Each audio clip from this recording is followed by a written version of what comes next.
Hello and welcome to this week's edition of the Hooligan Report. I'm your host as always, SM, and with me today I have Cooksen. Evening all. And joining us for the first time we have NUFC Tiger. G'day guys. On our 10th episode, time certainly flies, so it's good to rack up that milestone. Boys, we might jump into the next round of teams. This week we're previewing sides that are involved in Europe in some capacity, either directly in the Europa League or potentially challenging for a European spot this season. And we might get underway talking about Everton.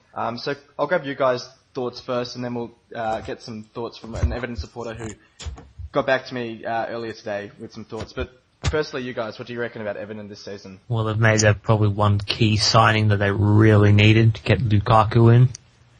And yeah, they're probably hoping to build on how they finished last year under Martinez, try and push for a top 4 spot, but consolidate in the probably top 7, you'd say. Yeah, I mean, for me, it's almost like you've got 3 or 4 teams battling for the title, and then you've got that next group of sides, and you've got Spurs, Everton, and maybe Newcastle as well, who are all sort of pushing for maybe that 4th spot, but really looking more towards that European spot. NUFC, what do you reckon? Yeah, I really like Everton.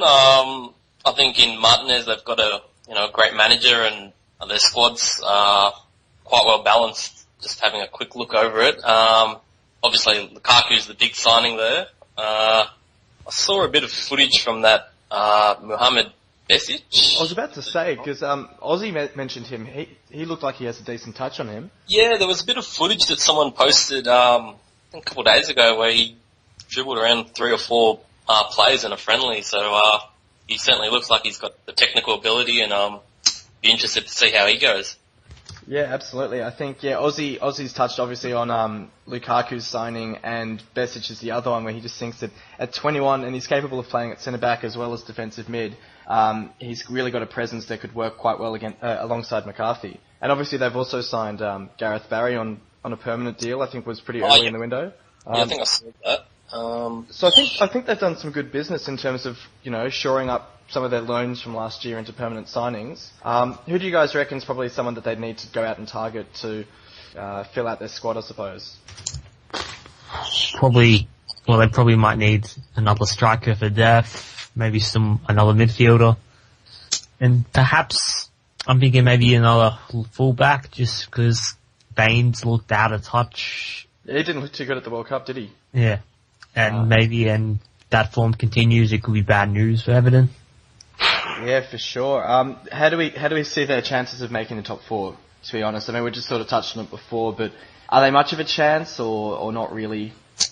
I wouldn't say they're a good chance to be a top 4 side. I think potentially they're quite settled, so a lot of the big boys that have got more resources have brought in quite a few new name players and they're going to have new managers, or they're going to be changing things around early on in the season. So I think Everton have got the potential to sort of hit the ground running if they can really capitalise on that. They might be up for a good season. I mean, they're always up there. It's just a matter of the sum of their parts can sort of punch above their weight, I guess. Do we see them having much chance of succeeding in Europa? Ooh, if they get a decent group. Yeah. And you just never know if Europa League, but English sides do tend to fall out of it because they really don't care about it, let's be honest. I think the interesting thing with Europa this season is obviously that there's the carrot being dangled of the Champions League spot, so it'll certainly be an interesting one to see which sides take it a bit more seriously. The way that Ozzy's said it, he thinks that the style of play under Martinez has them pretty well equipped to take on sides from other countries, which I have to agree with. But an interesting point that I hadn't realised was apparently their last European adventure, they went out on penalties against Fiorentina, and also getting smashed by a side from Romania, or being torn apart from a young Angel Di Maria the last few times they've been in Europe. So it sounds like they've had a few interesting adventures in Europe, and I think, correct me if I'm wrong, one of the last times they were in Europe, Tim Cahill might have been a pretty prominent figure at the side, might have been one of his first seasons at the club, when they got top 4, I think. Yeah, I think it was Champions League. His first season they finished 4th. I think they just pipped Liverpool, but I think Liverpool ended up winning the Champions League that year as well. So, well, I was going to ask the last question I asked about Everton to you guys was: do you reckon they have any chance of finishing above Liverpool? Bit of a scouser stoush. You never really know. I mean, you just feel that Liverpool, I don't know. One way to find out is they're both decent sides, but again, it's probably a test of depth on both sides to see who'll finish above the other.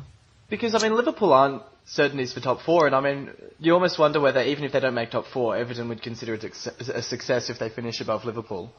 Yeah, definitely right. I think Liverpool surprised everyone really last season, but, losing such an influential player such as Suarez and now having the Champions League on their plate is going to certainly be a nice big challenge for them to see how they can hopefully try and cement their spot in the top four from a Liverpool perspective. But if you were in the Everton camp, you'd think that maybe there's a chance that you can sort of get the march and maybe pip them to at least finishing above them, but maybe sneaking into fourth if you're lucky. Well, it'll be interesting to see how Liverpool go, because dealing with Suarez leaving is very similar to how Spurs had to deal with Bale leaving last season, and I think we'll move on to Spurs now with that beautiful segue that I've slipped in there. We'll chat about Tottenham and their chances this season, because I think with those signings that they brought in after Bale was sold, it's taken them a little while to gel, but do we see them sort of as a bit more of a cohesive side this season, a bit more chance to ruffle a few feathers? Tottenham always seem to do well against the top four sides, but then they usually find some way to blow it. They seem, and it always revolves around sacking a manager or something happening with Daniel Levy not getting on with the manager and that sort of thing. So it'll be quite interesting to see how Pochettino goes, to be honest. You probably need to. Well, I mean, Sigurdsson. Eriksson will probably be their best player. Yeah. Lamella's the other one that'll be interesting. I think Show Some Fight, who gave me some thoughts on Spurs, was saying Lamella being over his injuries will be quite an interesting one, because apparently he's had quite a decent pre-season. Yeah, and he was regarded as very talented player, the next Messi and all that stuff. But it's probably interesting to see how he goes. What do we reckon of their signings so far? They've all been defenders. Obviously, they copped a few beltings last season, especially at the hands of Liverpool. Do we see Michel Vorm as a decent backup keeper is quite solid? And what about Eric Dyer and who was the other one? Ben Davies from Swansea as well. Well, I think probably Vorm's probably in just to, again, back up Loris, or in case Loris leaves to PSG. Well, Loris has just signed a new 5-year deal, I think. So. Yeah, but contracts aren't really worth crap. Let's be great. He's probably brought in as insurance or what if, but yeah, he's a good keeper, done the job before. Be interesting. I think, Show Some Fight's really looking forward to seeing how Ben Davies goes, because I think he's not too keen on Danny Rose keeping his spot in the side, despite him doing so well for your favourite side, Sunderland, NUFC. Had a good season on loan there. What's your thoughts on Danny Rose? On who, sorry? Danny Rose. Danny Rose. I'm trying to think of a way to say it nicely. I'm trying not to let my bias into my. I think he's a solid, young English player. I did see him a few times turn out for the Scum last season, and I guess it's sort of hard to say because I thought Sunderland's back four, and as most people would realise, their team really struggled for most of last season.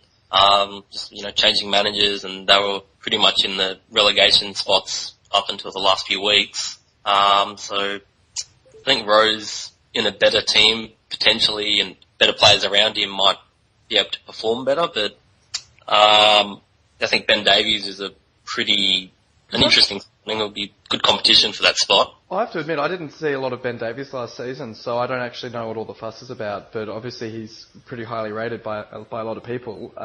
So that will be an interesting one, and obviously Show Some Fight's pretty keen for it. Do we see them having much of a chance of top four? Probably not, as Tottenham always seem to manage to avoid the top four. Avoid it like a plague, really, don't they? Yeah. Apart from when they had Gareth Bale.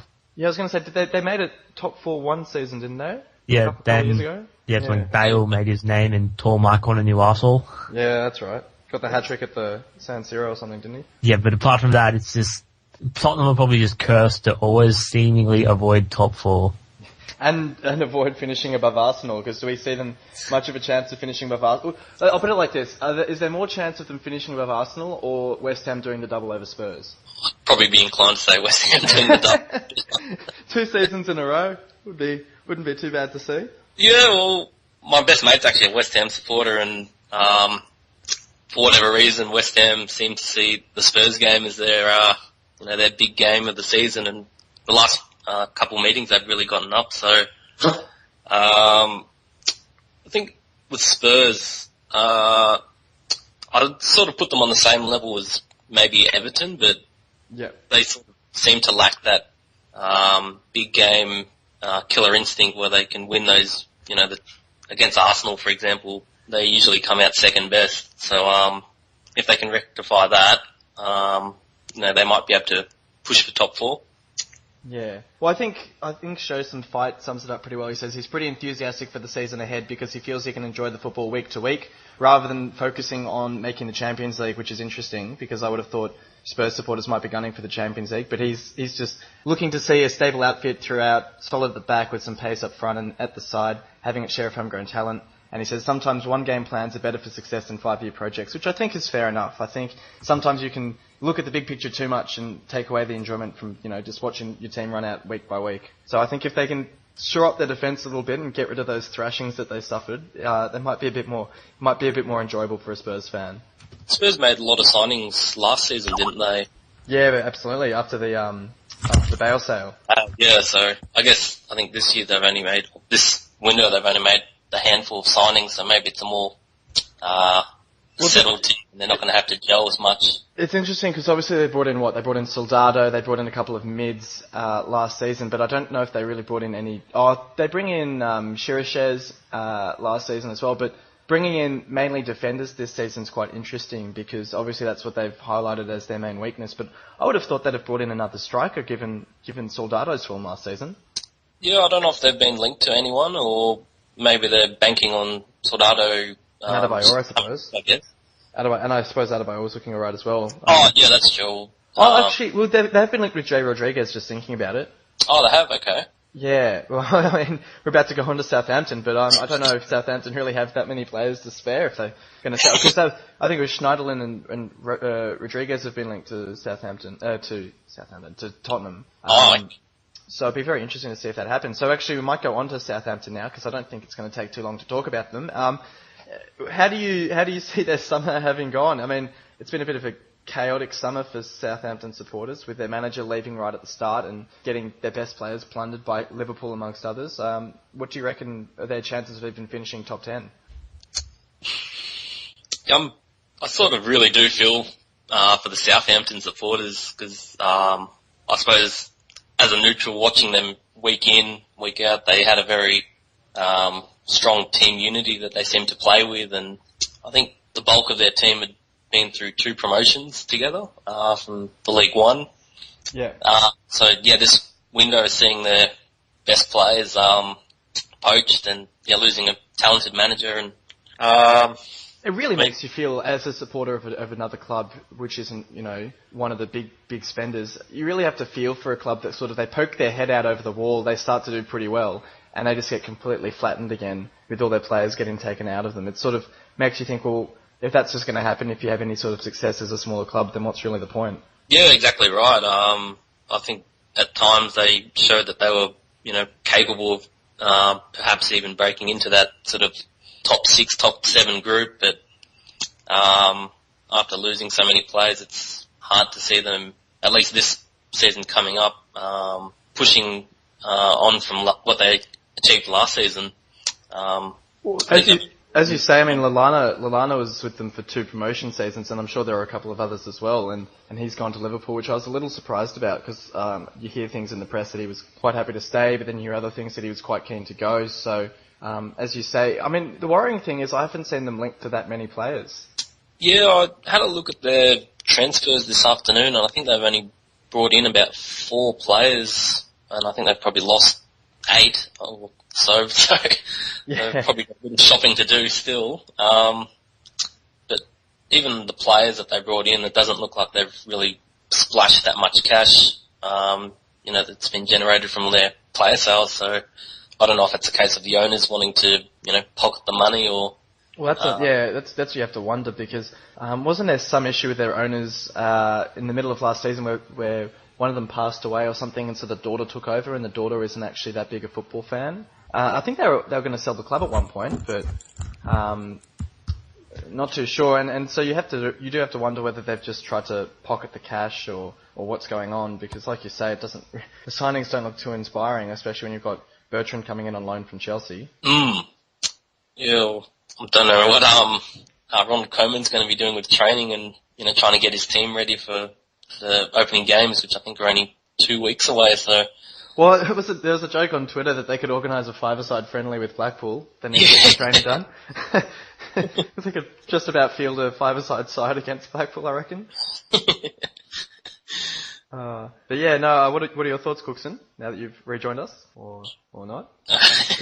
Just silence. He's got nothing to say for Southampton. Technical difficulties. What was the other thing I was going to say? So we talked about chance to top 10. Do we see them having any chance of sacking the manager, or do you reckon that they'll kind of give him the season because they've had so much upheaval over the summer that they'll give him the full season to sort of get his mark on the side? Yeah, I guess it's hard to sort of comment without really knowing the situation with the owners, but, surely the owners realising that, selling so many first team players, it basically means you have to rebuild, a team, which isn't something you can do overnight really. So even if they do struggle with, trying to come up with a new, style of play and gelling new players and building all that chemistry, you'd think, or at least hope, that they're giving the manager some patience and time, and as well as the resources actually just to reinvest it back into the team and give their fans something to get excited about. Yeah. For sure. Cooksen, what are your thoughts on Southampton now that we've got you? Well, they're probably in a bit of a pickle, really. I mean, they have sold a lot of quality players. I mean, they still have some good players left, such as Wanyama, Ward-Prowse. Depends on if Schneiderlin leaves, and Rodriguez. But yeah, I mean, Kerman will be given a full season. I mean, he's probably, I can't really see him getting sacked, judging by all the upheaval and changes that are happening. But if you're a Southampton fan, you really hope that their academy can bring in some good players. And you might also hope that Celtic get knocked out of the Champions League so you can get Fraser Forster. Former Toon Boy. Yep. Do you guys honestly, I look at their squad and I look at what's happened to them and remember the fact that they only just stayed up in their first season with a lot of trouble. Do you, if they were in a relegation battle or even looking pretty likely to go down, that they'd stick by the manager, or do you reckon that they would sort of pull the trigger? Coleman's a pretty experienced manager, I believe, so assuming he doesn't have any falling outs with the owners or the people in charge of the club, you'd be hoping that they'd stick by him, but do we see them potentially being in a relegation fight, or do you guys still think that they're a decent chance at top 10? I don't see them being in a relegation fight, but I don't see them being top 10. I mean, they'll probably finish around 12th, then just be pretty much the definition of mid-table. So, sort of a similar season to what West Ham had last season, I suppose. Yeah. Never really that much. I mean, they were for a little bit, but yeah, it's sort of like that, just around 12th, 13th. Yeah. Yeah. Right.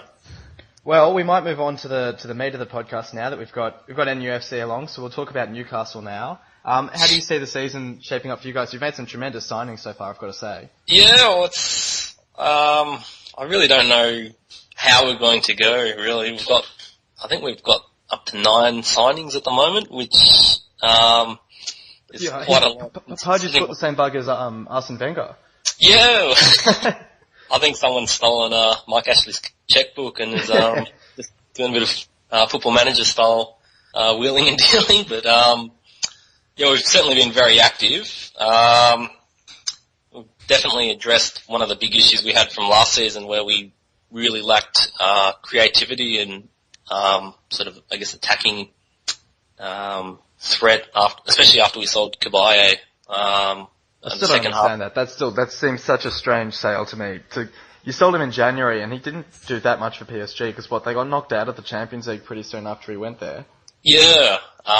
Must have killed you guys. Oh, it definitely took the momentum out of our season. He was sort of like the figurehead of the French Legion we've got at the club. And I think losing him and not even replacing him, I think we were about sixth on Boxing Day, and then after that we only won about 6 games in our last 22 and lost 7 of our last 8. It just, the whole season really fell apart.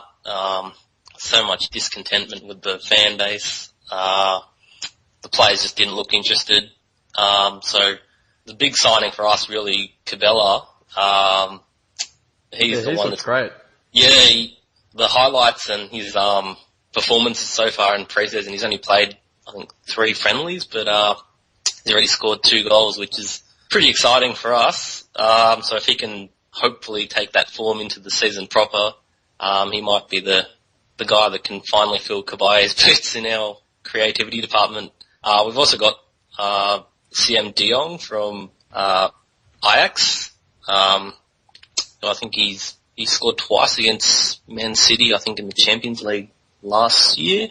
I heard a joke that Joe Kinnear got sacked because apparently in January you signed the wrong De Jong. You meant to sign this guy and you signed Luke De Jong. Is that I saw that and I thought it should be a joke, but it's just strange enough that it could be true. Is there any truth to that? Well, because you did famously inquire about a player at Birmingham who was already on your books. Yep, he did. And just one among many humorous facts of his tenure at the club. I think most people might recall the mispronouncing of certain players' names, such as Johan Kebab and Sisi, who's Cisse. But I think he's obviously gone, and the guy they've got in charge, Lee Chanley, I believe his name is, he doesn't talk to the press or do much media work. But yeah, he's keeping his mouth shut, which is a nice change for once. But yeah, he seems to be doing a good job, at least, of getting some deals over the line. Yep. Got a good signing. De Jong's been good for Ajax. Cabela, got more Frenchmen. Starting to get a good blend of Dutch and French in now. Yeah, we're sort of building up those continental flavours at the moment. Although we did get callback from the trash down the road. But, he's seen the light. Yeah, well, he's traded in those disgusting red and white stripes for the infinitely better black and white, which is very encouraging. Debatable if you're a Carlton man or a Richmond man.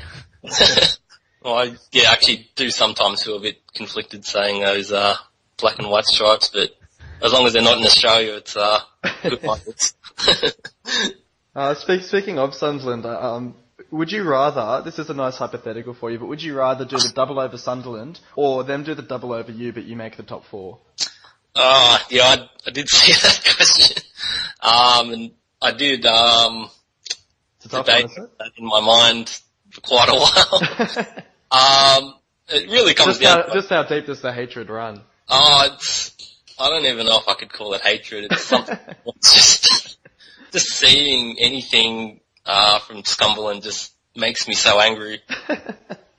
It's Sunderland. It's not like they're Liverpool. The two cities have had these massive rivalry over the years. I guess it sort of transcends football. It's just... Whose accent is sillier? I'll tell you what, the last game I went to when I was in England, I stayed in Newcastle and went to the game against Sunderland. Leaving the hotel for the day of the game, I was treated like royalty because I was wearing my Hull City kit. And coming back, the looks on people's faces as I strolled down the street with my City shirt on, just because we just knocked them off 2-0. Everyone loved it. They absolutely loved it. So yeah, I can attest that the hatred for Sunderland, the rivalry, is ridiculous up there. Yeah, so they like, Are they what? Were they like on their Geordie accents? Oh, there, you're good there, like. I swear, I went into a petrol station or something to buy like a drink or something, and I swear they're speaking a different language. I can't understand them. It's so thick up there. That's England. That's ridiculous. Now, obviously, last season, I do recall you making a few comments about not pushing for a cup run. Do you see that changing at all this season? I mean, I asked it in the first EPL preview podcast, but do you see Hull making the final as inspiring a club like yours to maybe put a bit more emphasis on it, to realise that these clubs can actually make it to the final? Well, personally speaking, any fan for any club, winning a piece of silverware would be an amazing achievement. I suppose particularly maybe if you're not one of those bigger clubs that's used to winning something, nearly every season. Unfortunately for the Toon Army, the club doesn't rate the cups as a priority. They would much rather Pardew focus the players and the team to ensuring a strong league performance. So how do you explain the drop-off in the second half of the season last year? Well, that's a good question for Pardew to answer, I suppose. Was it mainly the Kabay sale, do you reckon? I think that was a big part of it.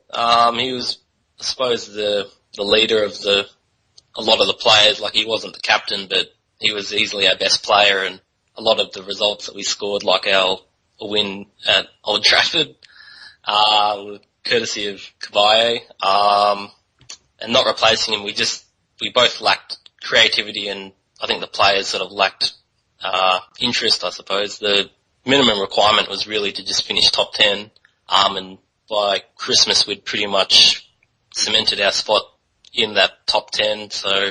when you've cemented that spot, I just don't... It was the same with Southampton. I don't understand why you guys didn't go on a cup run. When you're sitting there going, look, we've got our spot in the top 10, we could almost play a second string in the Premier League and actually just completely focus on the cup, and it won't damage our finishing position that much. And you get a bit of prize money, you get a bit of, success for the fans to enjoy, and I don't know, it just seems no-brainer to me.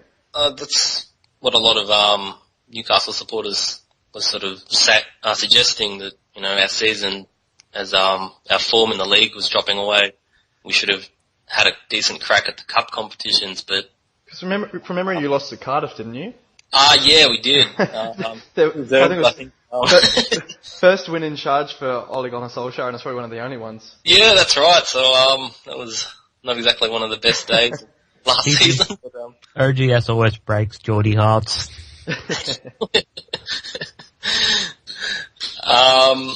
The club seemed very intent on getting that TV money, and just it's sort of hard to say if it's really changed, but in the previous seasons, our focus has been really just securing top 10, getting the prize money that comes with, being a Premier League team, and Mike Ashley hasn't exactly ploughed that money back into the club, but this window, I don't know if he's realised the fans that are starting to become disillusioned. You don't want to be mid-table mediocrity anymore. You want to have excitement. He's got to get something to get the fans excited. I think our season tickets were down on previous seasons, and traditionally we've always had a great following. I'm not sure if you guys might remember, but in our last game there was a mini protest where a lot of the fans walked out. During the game to try and get a point to Mike Ashley and his directors that they're loyal, but they're not going to support a club that isn't going to give them any enjoyment, or that's giving them any sign that there's going to be some progress made. So I think our signings have at least excited a lot of the Toon fans. Whether or not they're going to help propel us up the table, we'll have to wait and see. No worries. Any final thoughts, Cooksen? Or any final questions, I should say? Well, probably not really. I mean, will Tim Krul start trolling people like what he did for the Netherlands? Can we expect some better penalty saves from Tim Krul now that he's got some practice in? He doesn't have Louis van Gaal though, and he was the main and the goalie coach. Actually, that'll be interesting when Newcastle play United. See how if Tim Krul saves a penalty against United, that would be pretty enjoyable. Yeah, but it's kind of relevant when you're 5-0 up already. Well, All right, we might move on from there then and talk about the final side for tonight, which is my own side, Hull City. So, boys, if you want to fire away with some questions for me, I'll be happy to answer them. What accent do they have in Hull? Oh, don't ask me. I'm terrible with accents. They've got a great accent, though. I love it up there. It's the old Yorkshire accent. I can't do accents to save my life. No, don't get me to try. Sir, what? Man, that's a rugby scene. That's a wrong bloody thing. That's what I want. Sir, what have you heard about the signing so far? I've actually been really happy with them. I think we've got our business out of the way early because obviously we've got our Europa games. So I think I was really impressed that we got Ince. I think Ince was the main one for me, that he's not the sort of player that would normally come to a club like Hull. Even though he was on loan at Crystal Palace last season, it was sort of, I don't know, I've never seen Hull as a club that sort of young, flashy prospect would come to. And hearing him in interviews, it's been quite interesting hearing him say he could have got more money at Milan, at AC Milan. But he turned it down because he thought that his development would be better in the Premier League rather than sitting on the bench. So he seems like he's got his head screwed on, even though his dad seems to make it into a bit of a freak show. But I was really happy with Ince. The other one, obviously, getting Livermore on a permanent was really good. I think he was a bit expensive, but we're seeing with Sunderland as well going after Barini that when the player plays well for you on loan, it sort of pushes you to maybe go that extra 5 million or whatever, 2 or 3 million, because you know what you're going to get from them. You know that they're already settled into the side. So, no, I think he'll be a good partner for Tom Huddleston in the centre of midfield. What do you think of the Snodgrass transfer? It's a very difficult one because I've had to change my stripes very quickly, because when I was at the game against Norwich, when I was over in England, he actually turned to the Hull supporters late in the game and wound us up a little bit, because obviously he used to play for Leeds and he was getting right into us after they went up 1-0 and we were getting absolutely filthy with him. So when I saw us linked to him, I was sort of thinking, I really don't like this guy. But now that he's signed, he's got the black and amber on, and he's come out and he said he loves the atmosphere at the KC and he always enjoyed playing there as a Leeds player. So, look, I'm hoping he'll score a few free kicks early in the season and get us all on side, I reckon. Yeah, I'm sure if he can put a few in the net, then feeling hostility will be soon forgotten. So I think it's the same at any club. I think if a new signing gets a few in the net early on, no one really cares where they used to play. Yeah, I think we've got the same with Colback. Yeah. Colback, so hopefully Colback will be... Did Colback end up... Because he scored a few in the derbies, didn't he? From memory? Yeah, he actually did score last season. Yeah. And yeah, that's right, last season, yeah. Hold back when he was celebrating it. So, although he has, since signing for us, he's said that he was happy to join a team that looks like they were going places, so that was a nice bit of PR to at least take the first step in winning over the Army. So yeah, I think Snodgrass was sort of the same in saying that he loves playing at the KC all the time, and he's really happy to be there now as a home player. So I think, yeah, it's the same sort of getting the supporters on side, I suppose. Yep. Would you consider Jalovic to be the most important player? No, not really. I mean, it's interesting because I was more keen on him when we signed him in Long. I was more excited about getting him because obviously he started off his career at Everton so well. But, look, he's going to score goals for us. He's already shown he can do that. But I think if we're looking at strikers, I almost think that Long's a better player than him. He's a bit more of a complete player. With his pace and his skill, he can, set up the goals as well as score them, whereas Jelavic at times got very lucky with the goals he scored. So I don't know, I think he'll be... We're not looking at signing another striker, which I thought was interesting because Aluko's always injured and Sagbo hasn't really banged them in, and they're the only depth that we have. So I think we're really looking to rely on Jelavic and Long to, I don't know, I guess get about 10 goals each. So it'll be interesting to see how he goes for sure. What about Steve Bruce? Have you enjoyed what do you think about his management reigns? 100 games in charge against AS Trenchant last Thursday, so it's a nice round number to reflect on. I think I've always been a massive Steve Bruce fan, and I'm going to have to apologise to NUFC here and say that I did actually used to have a bit of a soft spot for Sunderland. I've since seen the light, but I did quite like Sunderland when we were in the doldrums of the championship, and I quite liked watching Steve Bruce with players like Sessegnon and El Mohammadi and so on playing for him. So when we were linked to him, I was pleasantly surprised because I didn't think we'd get a manager of that calibre. to drop down to our division first of all, and to come to a club like Hull, who haven't really had that many spectacular managers over the years. And, you know, we went up first time of asking, highest ever placement in the championship, with second place, automatic promotion. You got players like El Mohammadi and Myler from Sunderland who have really flourished at Hull. He's been really innovative, which I think was a criticism of his when he was at Sunderland, was he was sort of seen as a dinosaur, but he came in and he said that the system that we were using wasn't going to work for his game style, or the players weren't going to work for his game style, so he changed his game style and went with a 3-5-2, which a lot of other clubs are starting to use as well. Like I think Man City and clubs like that are starting to look at using the three at the back. I think even United are starting to look at that, if I'm not mistaken, Cooksen. Yeah, we're doing it because we have no centre-backs. Yeah.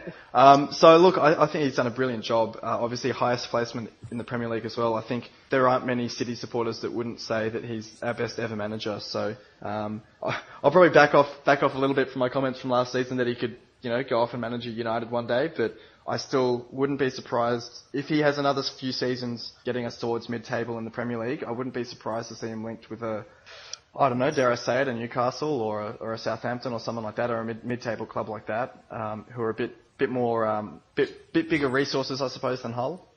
Yep, see what Fergie does. He produces good managers. He does. I can't deny that. And I think the other thing about Bruce is the amount of players that we've signed who have signed because of Steve Bruce. Ince, Maguire, Elmo, Myler, they've all come out and said that the main thing that made them sign was Steve Bruce as a person and as a manager. So I think having someone like that in the dressing room who can really, you know, bring these players in, and he brings the best out of the centre-backs especially, obviously being a former centre-back himself. So no, it's been good to have him. Wait, there's a player called Elmo? When did you sign a Red Muppet? El Mohammadi, Ahmed El Mohammadi. Actually, interestingly enough, he was the only player to play every single game for us last season. And the first thing we do in summer is we sign 2 right mids. So I don't know if that's Bruce's way of saying that Elmo's on the way out or what's going on, but I thought that was quite interesting. Wants to play at right back or maybe left back? I hope not. He was pretty average at right back. I mean, he can play right wing back. I wouldn't mind him there, but Rosenior and Robinson's the other one. The young left back from Scotland who we've signed looks really exciting. So I think keep an eye out on him. I think without going too overboard, he does remind me of a very, very young, very raw Gareth Bale. At left back, left mid sort of position with the speed and the pace, and he's got a cracking shot on him. So it'll be interesting to see how he goes this season. Just with 200% less ear. Yeah. Then again, no one really has more larger ears than Gareth Bale now, don't we? Got a nice bit of air drag on him to slow him down after his runs. Pin him down. Well, the last thing I guess I'll say is we've got our Europa League second leg Friday morning. It's poised at 0-0, but the second game's at the KC. It's been a sellout, so hopefully that will get us over the line. And if we get into the playoffs, it'll be interesting because, like we were saying earlier, Celtic could be in the playoffs because they'll lose their Champions League game. There's a few other sides like Grasshoppers in Switzerland who'll be in the playoff round. So there's no guarantee that we'll actually get into the group. So it'll be quite interesting. But if we can get a tie against one of those bigger clubs, I think that's what Europe's all about. So it'll be exciting times for City fans. But before we sign off, boys, do we want to quickly round up transfer news? Yep. I think, Has there been any? Well, the one I wanted to touch on especially was the news in the last day or so with Newcastle signing the Forest pair, and what your thoughts are on that in NUFC. Yeah, well, I don't think the club's officially confirmed it, but it seems like the media and a lot of sources are saying it's a done deal. To be honest, it caught me off guard because we hadn't been linked to either of the two lads at all, really, until that story broke. So I don't know if it was a case of the club really keeping the cards close to their chest, or it was just, a quick decision that they decided to push through. But I don't know a great deal about either of them, but I do like the idea of loaning them back to Forest and letting them continue their development under Pearce. From what I gather, they're both pretty promising young English talents, so maybe in the next season or two they'll sort of push their way and maybe help distance ourselves from the French and Dutch tags that we're starting to get these days. I'll definitely be keeping my eye on how they progress in the championship this coming season. It sounds like they both had quite good seasons last year, so hopefully they can take that and build on it and maybe come back next pre-season and push for a spot in our starting 11 or at least the first team squad. The other one I wanted to touch on in terms of promising young English players is the news, I think it was this morning, that Jack Rodwell signs for Sunderland for about $10 million. What do we make of this one? He's played about 10 games of football in the last 3 years or something, hasn't he? Yep. Him going to City was just one of those stupid moves that made literally no sense. I mean, let's be honest. He was so promising at Everton. Yeah. Oh, he was. He should have been a centre back at Everton and then gone on from there, but he probably went for a couple reasons. To be homegrown talent for Manchester City and to sit on his arse and earn 80 grand a week. And it doesn't help when he's had his injury troubles as well. Yeah. That was one question I had was, do either of you know, was he injured at all last season or was it really just not getting into the first team? I don't know. Didn't really hear much about him. Because I was wondering, because it just seems it doesn't make a whole lot of sense to fork out $10 million for a guy that doesn't seem to have that great a track record with injuries. I mean, he played what? 10 risk. Yeah, 10 games last year, and doesn't appear to be any injuries. He just should never have went to City. I mean, some players they go too early to certain clubs. I mean, you just need to sometimes play, build up games, then go. Yeah, absolutely. I mean, if you're 19 years old and you're at left back at Southampton, you've got to consider that you've got the big money move to United, but you might want to stay at Southampton and develop your game a bit longer, wouldn't you say? Well, not when United sell their first choice left back to get you in. Okay, yeah, that's fair enough. We'll see how it goes.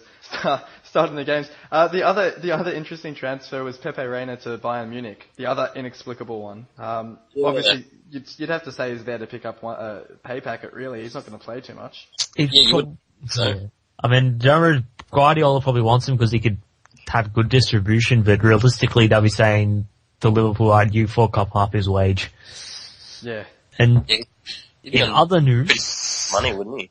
Yeah. It's really just the money. It's got to be the money. Yeah. In other news, International Champions Cup pre-season, Tyler Blackett, young United defender, very good.